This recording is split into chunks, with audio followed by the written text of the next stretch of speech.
ainsi que ceux de la société civile. Je resterai pour ma part attentif aux conclusions qui me seront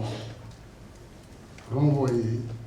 Encore une fois, je vous remercie pour le temps et les efforts appréciables. Terrorisme sax mën na ci dugg loolu dafa laaj ñu waajal ko ci l'armée bi ak ñi nga xam ne ñoo yor force de défense et de sécurité pour que alal jooju nekk njëriñ si askan wi te loolu tax ñu jëngatu mu bañ a nekk lu ñëw rek romb li ñu nekk ci ay kilo ak féewalo pendant que ñeneen di koy mën a jëfandikoo. Aujourd'hui, cette frange de l'opposition n'est pas ici. Lu tax nekk fii war nañu interpeller ku nekk ci ñun. Je vais essayer de tenir les 3 minutes. Les 5 minutes alors. Lu tax ñëwuñu mooy moom moo am solo loolu la ñu war waxtaane parce que dialogue yi am yëpp ñëwoon nañu. Pourquoi la défiance bi ñu manifester? Pourquoi le doute bi ñu manifester ba tax tey ñëwuñu man rek ma ñëw ci Yewwi Askan Wi fekkee et j'assume ça. Pourquoi, Monsieur le Président, loolu la ñu war réfléchir parce que du guleet ñu dialogue du guleet ñu toog di wax daan na ñëwuñu ñu bari li ñu lay wax mooy dara beesu fi dara bees y a aucun sujet nouveau bu fi bees ñu ngi ci dialogue bi depuis toujours ñeent ak juróomi problème yi nga xam ni moom moo ñu amal solo dañ ko waxtaane waat ko te amul solution moo tax ñu bari ci ñoom ni ma ñun duñu dem man leen déet waxtaan nag moom du am tàyyi du am sonn da ngay waxtaan rek di ngeen juboo ñun loolu la ñu gëm moo tax ñu ñëw fii. Monsieur le Président, la question du 3e mandat du lu bees il faut que ñu waxtaane ko mënul ñàkk que ñëpp bokk ci élection bi mënul ñàkk ñëpp bokk lu war la que parrainage bi nga xam ne problème la fii day indi dissension il faut que ñu waxtaane ko mënul ñàkk li mënul ñàkk aussi mooy les modifications des articles 57, 29, 30 et autres mënuñu ko bañ waxtaane parce que problème la li mënul ñàkk mooy ñi nekk ci kaso yi presque 500 personnes ay politique ak ay journalistes mënul ñàkk parce que nag xam nga réew mi su fekkee dañ ko bëgg a doxal il faut que ñu bañ ragal di waxante dëgg suñ la nga waxante dëgg rek danañ avancer fii li am solo mooy en tout cas ñun suñu teewaay dañu ñëw pour liggéey pour waxtaan pour juboo pour réew mi jëm kanam parce qu'il faut que nous rassurions ce pays il faut que nous réconfortions les populations il faut que chacun comprenne que réew mi kenn moomu ko dañ koy waxtaanee pour mu jëm kanam maa ngi leen gërëm leen sant. tiit ci biir kër yi lu ko waral réew boo xam ne da ngay xëy doo fanaan ñu taal sa kër taal sa woto loolu ndax réewu jàmm la ndax loolu mën nañ ko nangu cim réew bu fekkee ne mën na nekk wax leen ma waaw ndax mën nañu seetaan ñuy toj lii xam ne mooy alalu réew mi ay bus édifice public di yàq di taal ñi xam ne seen liggéeyukaay la muy station service wala yeneen Auchan wala leneen est-ce que mën ngeen nangu loolu cim réew yàq liggéeyukaayu nit li mu doon sutural njabootam nga taal ko ba mu def ab dóom. rafetlu initiative bi parce que dañ jàpp ne ku mës a jug di ut jàmm kenn du la oo ci waxtaan nga gàntu ko na fekk rek waxtaan boobu am jeexital tey lañ fi gis ambiance bi fi nekk ci acteurs politiques yi ambiance bu ñu rafetlu la tey kenn wax président Macky ñàngal dañ naan président Macky nooyal parce que tey nooyal nga bu baax tey kenn wax opposition ñàngal dañuy wax opposition nooyal aussi tey ni ñuy gis comportement président Idrissa Seck comportement Khalifa Sall ak comportement Mamadou Diop Decroix ak ñeneen ku lim juum bu ñu waxee ba pare ñeen reeroo seen biir xàqtaay seen biir je crois que loolu la Sénégalais di xaar ci yéen xaar ñu si yéen ngeen jàppee seen bopp ay ennemis mais ay adversaires et image boobu militants yi ngeen am da ngeen leen ko war a inculquer de sorte que militants yi bu ñu dajee ëllëg ñuy rayante ñuy saafanto parce que yéen acteurs politiques fi ñu leen gis rek yéen a ngi saafanto quelles que soient vos divergences mais militants yi aussi war nañ ci inspiré wu citoyens yi inspiré wu ci que bu ñu dajee ñoom tamit ñu mun di saafanto même bu fekkee bokkuñu gis-gis ci politique loolu dañ jàpp ne war ngeen ko inculquer également ñun ñi ndax tey boo demee ci kër yi tasaaroo na ndax bokkuñu gis-gis benn famille da ngay gis famille benn ñuy noonoo parce que kii fii la ànd kii fee la ànd nga dem ci quartier yi noonu ba ci bureau yi man sama bureau léegi tere naa fa ko wax politique parce que dafay indi noonu lu bari alors que politique war nañ mën a bon bokk fu ñuy xool di jongante ci xel ak ci xam-xam bañ a jongante ci doole ak rayante donc ambiance bi fi am dafa may fàttali rek li Paul Varelli waxoon ci guerre mu ne guerre massacre la entre des gens qui ne se connaissent pas au profit des gens qui se connaissent mais qui se massacrent pas donc citoyens yi loolu la ñu war a gën a jiital jàpp ne mën nañu réeroo waaye war nañu yegg fenn fi ba taal suñu réew ba tax na président jàpp naa ne li gën a am solo mooy képp ku jug ñëw ci dialogue bi boo delloo doo ko rëccu ndax di nga fa am loo fa jëlee mais boo jógee ci dialogue dem jëlee woo fa benn résultat day indi bu ëllëgee boo tàggoo dialogue ñu ne la doo fa jëlee dara kon président responsabilité la historique ci yow que d'emblée nga jël ay gage xam la ne lépp lu juddoo ci dialogue bi te am consensus nekk na loo xam ne da nga koy appliquer président Abdou Diouf bi ñuy def code consensuel dafa ne woon ne lépp lu juddoo ci dialogue bi du ci changer virgule kon tey baax na bu ñu demee ci dialogue ba mu am ay consensus mu am ay gage yoo xamante ne dinañ appliquer li fa jógee et dialogue bi occasion la justement ñu def ay réformes majeures ci suñu code électoral réforme yoo xam ne day indi dal indi jàmm bokk na ci L29 L30 bi nga xam ne moo tere ñu bëri bokk ci élection yi mais réforme bi bokk na ci aussi ñu xoolaat parrainage bi ñun yàlla defoon nañu bokkoon ci commission bi nga xam ne ñoo doon xool parrainage bi comme observateur ci conseil constitutionnel mais jàpp nañ ne bu amuloon parrainage bu baax parce que dinañ yegg ci yenn nombre de candidats donc oui pour le parrainage mais dañu war a améliorer système parrainage bari na ñoo xamante ne nii tey parrainage xañ na leen ñu bokk ci élection te pourtant amoon nañ légitimité bi ñu defee parrainage ba ñu observé ku mel ni Malick Gakou ku mel ni Bougane Gueye Dany bi ñu càmbaree seen dossier li leen tere bokk du ñàkk am légitimité par exemple ñàkk am popularité mais ay doublon la ak ay erreur matérielle léegi corrigé nañ problème erreur matérielle yi mu des problème mu doublon yi mooy principal problème mu parrainage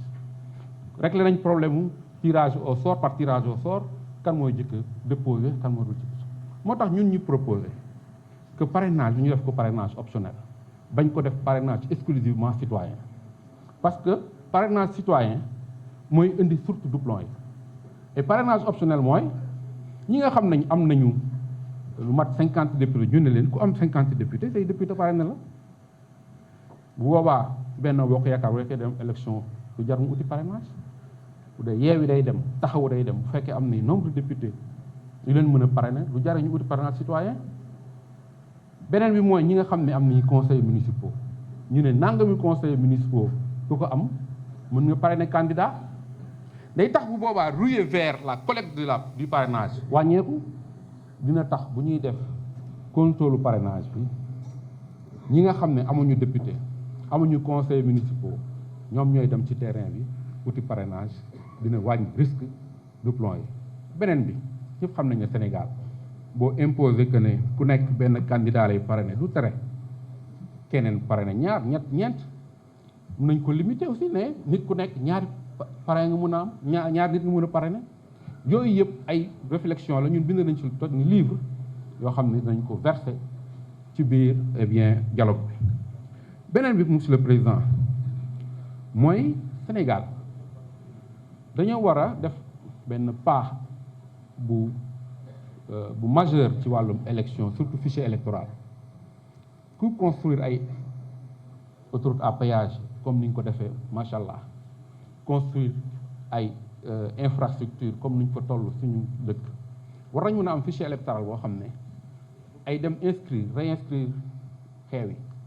ba nga xam ne ku toll ci am atum voté automatiquement mu dugg ci fichier électoral bi nga xam ne inscription réinscription yooyu yëpp dinañu ko wàcceel beneen bi monsieur le président de la république mooy que ne dëgg la am na ñu bëri ñu ñuy oowee détenu politique jàpp naa ne man du ma utiliser mot détenu politique mais ñi nga xam ne dañ leen téye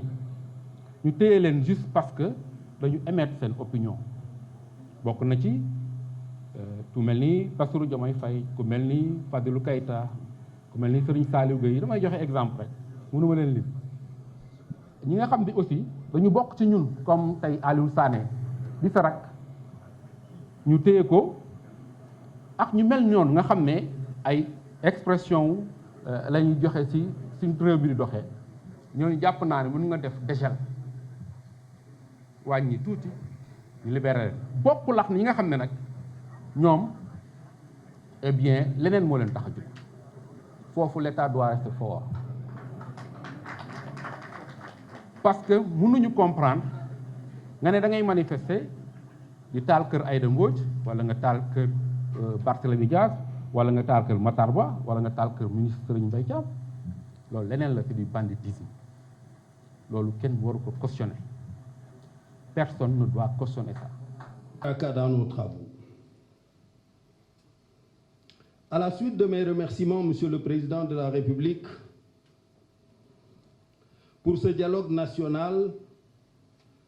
dans cet État du Sénégal que vous aurez eu, quoi qu'Allah ait prévu pour votre futur, que vous aurez eu déjà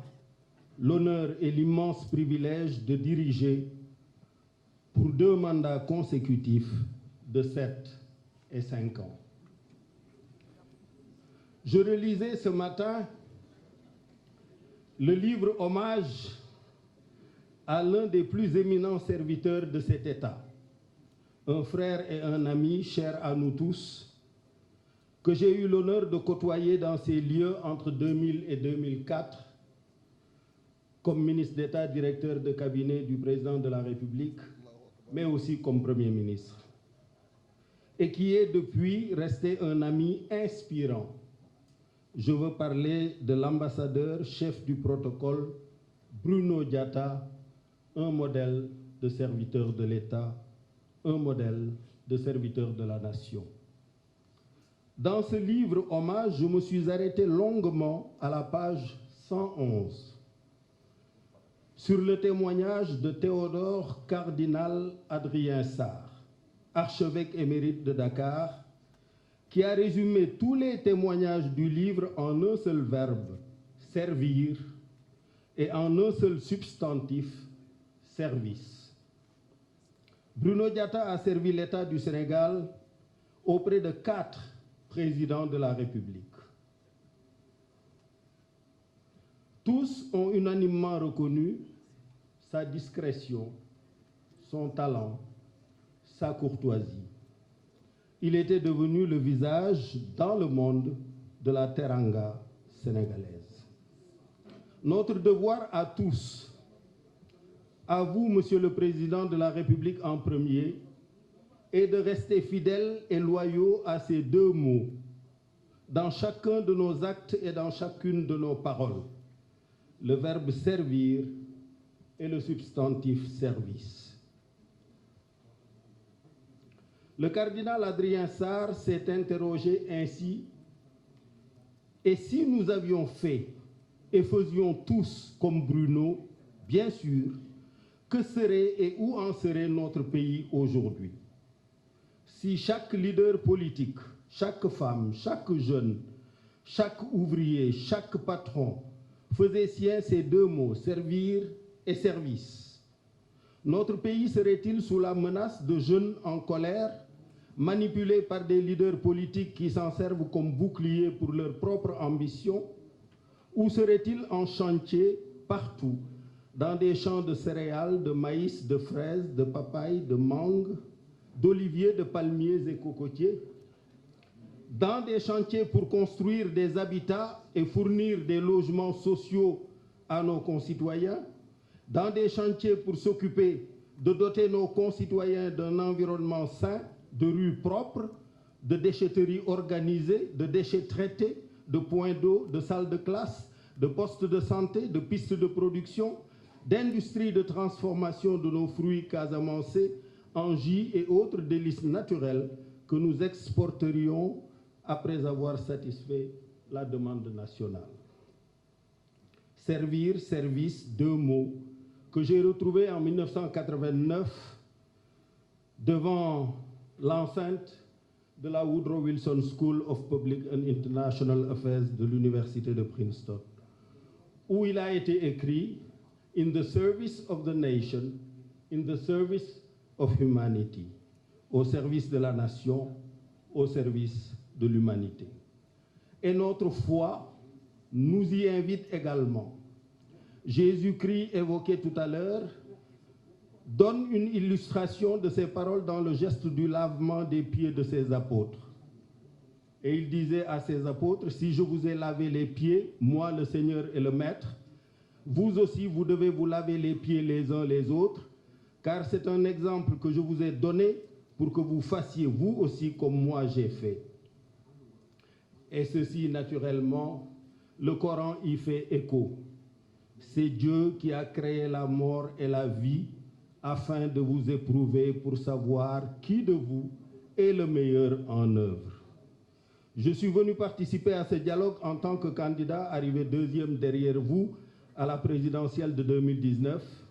Certains pensent d'ailleurs que vous m'auriez pris quelques points pour passer au premier tour. Mais aujourd'hui, c'est avec plaisir que je vous en fais cadeau, vu le bilan que vous avez réalisé. J'attends de ce dialogue les conclusions suivantes. Une démocratie renforcée, des élections claires, libres, transparentes et inclusives, des résultats incontestables qui reflètent l'exacte expression de la volonté et du choix du peuple sénégalais, seul habilité à décider à qui il confie son mandat. Et tout ceci sans aucune entrave. Je convoite d'Allah le Tout-Puissant qu'il préserve le Sénégal, sa paix, son hospitalité, sa teranga, sa tolérance et sa concorde religieuse qui sont notre projet de société. Qu'il préserve ce Sénégal de toutes les menaces multiformes que vous avez évoquées et des tensions et tentations funestes qui secouent notre sous-région. di nuyu ñi nga bokkal taabal ji di nuyu kilifa diine yi fi daje di nuyu kilifa jokk ci yeneeni kuréel 2019 day maa fi taxawoon doon waxtaan ci turu opposition mel na ni am na ci loo xam ne Khalifa Sall fàttali na ko booba jamono maa ngi doon wax ne am na ñoo xam ne waroon nañ mën a bokk ci élection te bokkuñu ci woon war nañoo fexe kon ba élection bii di ñëw ñu mën ci bokk waxoon nañu aussi ci wàllu liberté yi et cetera bon am réew daal bu njëkk balak poudre a koy joxe da ngay toj réew mi ñii dee ñii damm ñii daw ña fa des nga yilif leen ba keneen ëpp la doole ñëw toj réew ma yilif ko muy wéye noonu léegi nag dañuy wote bu jant soye ñu wàññi ku ëpple toog moo ëpp yërmande defe naa ne